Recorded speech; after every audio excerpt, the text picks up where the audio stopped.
तू जहां जहां चलेगा मेरा साया साथ होगा।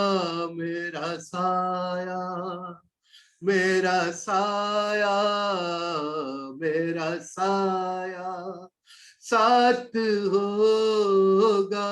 तू जहां जहां चलेगा।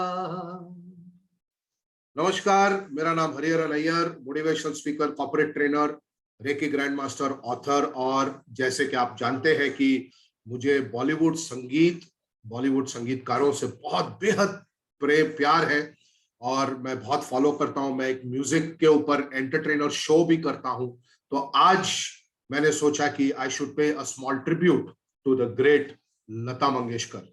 एक 5 मिनट के वीडियो में एक एक एक इतिहास रचाने वाली, इतना बड़ा धरोहर छोड़कर जाने वाली गायिका के लिए आप क्या ट्रिब्यूट दे सकते हैं।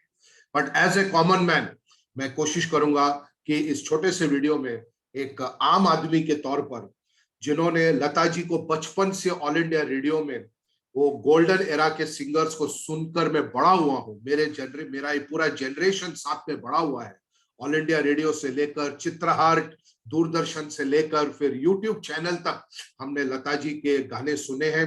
और एक ऐसी बड़ी शख्सियत को श्रद्धांजलि देना एक आम आदमी के, हमारे जैसे छोटे इंसान के लिए मुमकिन नहीं है। लेकिन मैं फिर भी कोशिश कर रहा हूं कि एक इतनी बड़ी हस्ती जो हमें आज छोड़कर चली गई है, लेकिन क्या इतनी बड़ी हस्ती कभी हमें छोड़कर जा सकती है? क्या उनका काम हमें कभी छोड़कर जा सकता है? उनकी आवाज जब तक इस धरती पर इंसान रहेगा तब तक लता जी के सुर, लता जी के गाने उसके कान में बजते रहेंगे। क्योंकि एक पूरा लगभग 100 साल उन्होंने एक पूरा एक पता नहीं कितने जनरेशन्स को इंस्पायर किया है। जब वो चली गई इस दुनिया से तो she was 92, so she lived almost 100 years. So एक बहुत बड़ा सफर रहा लता जी का। और एक ऐसे लेजेंड जिन्होंने 30,000 से ज्यादा गाने गाए, करीब करीब 30 या 35 भाषाओं में वो गाने गाए। और गोल्डन पीरियड एरा के, जो 1950s और 60s को गोल्डन पीरियड ऑफ म्यूजिक कहा जाता था, उस दौर के लता जी थे। और उसके बाद भी वो कई वर्ष तक, कई दशक तक अपने गाना गाते रहे, सुनाते रहे।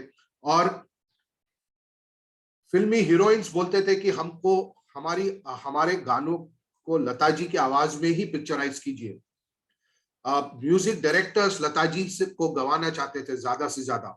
फिल्म डायरेक्टर्स लता जी के साथ ज्यादा से ज्यादा काम करना चाहते थे, जैसे कि यश चोपड़ा जी। वो उनको लता जी को अपना बहन मानते थे और वो लता जी के साथ ही ज्यादा गाना गवाना पसंद करते थे। तो एक ऐसी सिंगर जो दुनिया में एक बार पैदा होती है, वो थी लता मंगेशकर। सुनील गावस्कर ने एक वीडियो में कहा है कि एक बार वो पाकिस्तान दौरे पर गए थे तो उनकी मुलाकात कराई गई एक बहुत ही नामी गायक वहां पर। और जब उस गायिका से पूछा गया कि आप तो जानते ही होंगे भारत के बड़े क्रिकेटर हैं सुनील गावस्कर, तो उन्होंने कहा कि नहीं, मैं तो सिर्फ इमरान खान को जानती हूँ। तो गावस्कर से पूछा गया था आप तो इनको जानते ही होंगे। गावस्कर ने कहा नहीं, मैं सिर्फ लता मंगेशकर को जानता हूं।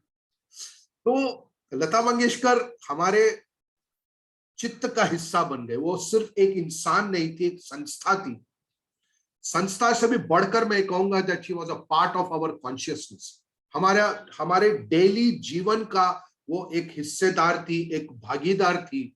और कोई ऐसा दिन आम आदमी का भारत देश में ऐसा नहीं जाता जहां पर या तो रफी साहब या किशोर दा या लता जी या आशा जी को सुने बगैर उसका दिन कटे। तो इस दर्जे की आर्टिस्ट, एक legend, Bharat Ratna, Dada Saheb Phalke award winner, मतलब एक इनकंपैरेबल, हम सोच भी नहीं सकते कि ऐसा कोई सिंगर जन्म ले सकता है। और हमें उनके जीवन से क्या सीखने को मिलता है। 70 साल से भी अधिक उनका करियर रहा। उनका बचपन मुश्किलों में गुजरा क्योंकि उनके पिताजी का थोड़ा जल्दी देहांत हो गया था। उनको अपने परिवार को संभालना था। उन्होंने अपने पूरा जीवन अपने परिवार की जिम्मेदारी उठाई। And with a single minded focus Lata ji एक के बाद एक ऐसे गाने गाते गए, ऐसे अलग अलग म्यूजिक डायरेक्टर्स के साथ उन्होंने काम किया और इतने लेजेंडरी गाने दिए, इतने जबरदस्त डुएट्स दिए रफी साहब के साथ, किशोर साहब के साथ, मुकेश जी के साथ। एक उनका जो खास रिश्ता रहा वो था the great genius music director Madan Mohan, जिनका कंपोजिशन मैंने अभी मेरा साया गाना से मैंने शुरू किया इस वीडियो को। तो ये कंपोजिशन मदन मोहन साहब का है और उनका मदन मोहन जी और लता जी का बहुत ही अच्छा वर्किंग रिलेशनशिप रहा। एक दूसरे को बहुत सम्मान करते थे और मदन मोहन गजल म्यूजिक देने में, गजल टाइप म्यूजिक देने में माहिर थे और उनका एक अलग ही मेलोडी रहता था मदन मोहन के गानों के अंदर। और लता जी उन गानों को कितना खूबसूरती से गाते थे। और जाते जाते मैं सिर्फ कुछ लाइनें उसी मेरा साया गाना से गाना चाहूंगा, जैसे कि लता जी हमसे कह रही हैं, कभी मुझको याद करके जो बहेंगे तेरे आंसू को वहीं पे रोक लेंगे, उन्हें आके मेरे आंसू तू जिधर का रुख करेगा मेरा साया साथ होगा, मेरा साया, मेरा साया, मेरा साया साथ होगा, तू जहां चलेगा। लता जी का आशीर्वाद हमारे साथ सदा बना रहेगा। लता जी हमारे साथ सदा रहेगी। This was a small tribute to the great Lata Mangeshkar. आप मेरे YouTube चैनल को जरूर सब्सक्राइब कीजिएगा और आगे भी मैं आपके साथ कुछ अच्छी बातें शेयर करने की कोशिश करूंगा।